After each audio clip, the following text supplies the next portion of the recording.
শ্রদ্ধেয় শাশুড়ি মায়ের চালু করে যাওয়া সেই নিয়ম পালন করার জন্য এবার রীতিমতো সেই দিনই কুসুমকে ফায়ার করে দিল এবার ইন্দ্রাণী। হ্যাঁ বন্ধুরা, ভিডিওতে লাইক দিয়ে দেখতে থাকুন। যে মুহূর্তে কিনা দেবলীনার নোংরা অবাধ্য ভাষা গালাগাল শুনে এক পর্যায়ে যখন নবম কন্যা বাড়ি থেকে পালিয়ে যায় এবং বলতে থাকে যে আমি এর ভেতরে কোনোভাবেই যাবো না, ঠিক সেই মুহূর্তে কুসুম যখন ওকে মানিয়ে গুছিয়ে অবশেষে বাড়ির ভেতরে ঢোকানোর ব্যবস্থা করে ফেলে, ঠিক সেই মুহূর্তে আয়ুষের কাছে সেই নবম কন্যা যখন শর্ত দিয়ে বলতে থাকে যে আমি সেই বাড়িতে একমাত্র একটা শর্তেই যাবো, সেটা হলো গিয়ে কুসুম দিদিকে আমার সঙ্গে সেখানে যেতে হবে।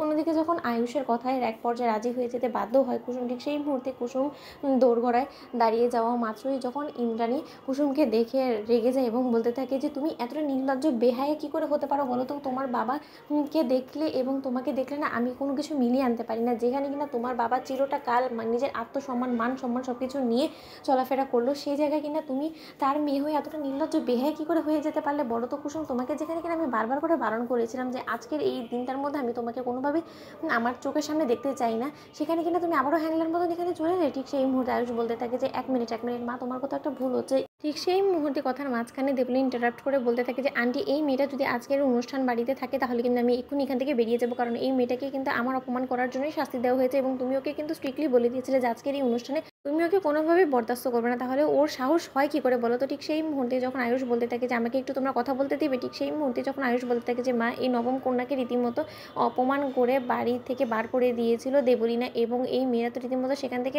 পালিয়ে যাচ্ছিল, শুধুমাত্র কুসুমের কথায় এই মেয়েটা সেখানে থেকে গিয়েছে এবং অবশেষে আমি ওকে যেমন তেমন করে রাজি করাতে পারলে ও একটা শর্ত দিয়েছে যে ও যদি কুসুম এই বাড়িতে ঢুকে তাহলে একমাত্র ও এ বাড়িতে পুজোর সময় থাকবে, নয়তো এখান থেকে ও এক্ষুনি চলে যাবে। ঠিক সেই মুহূর্তে যখন ইন্দ্রাণী বলতে থাকে যে আচ্ছা তুমি আমাকে একটা কথা বলো তো, তুমি এই কুসুম দিদিকে কোথায় পেলে। ঠিক সেই মুহূর্তে যখন সেই মেয়েটা বলতে থাকে যে কুসুম দিদি তো বাগানে পানি দিচ্ছিল এবং তখনই আমি সেখান দিয়ে যাচ্ছিলাম এবং সে সঙ্গে সঙ্গে আমাকে আটকায় এবং আমাকে বারবার করে বলেছিল যে আমি যাতে বাড়িতে চলে আসি, কিন্তু তার শর্ত আমি জেদ ধরে বসিয়েছি এবং আমি আয়ুষদাকে বলেছি যে যতক্ষণ পর্যন্ত কুসুম দিদি ভেতরে যাচ্ছে ততক্ষণ পর্যন্ত আমি যাবো না।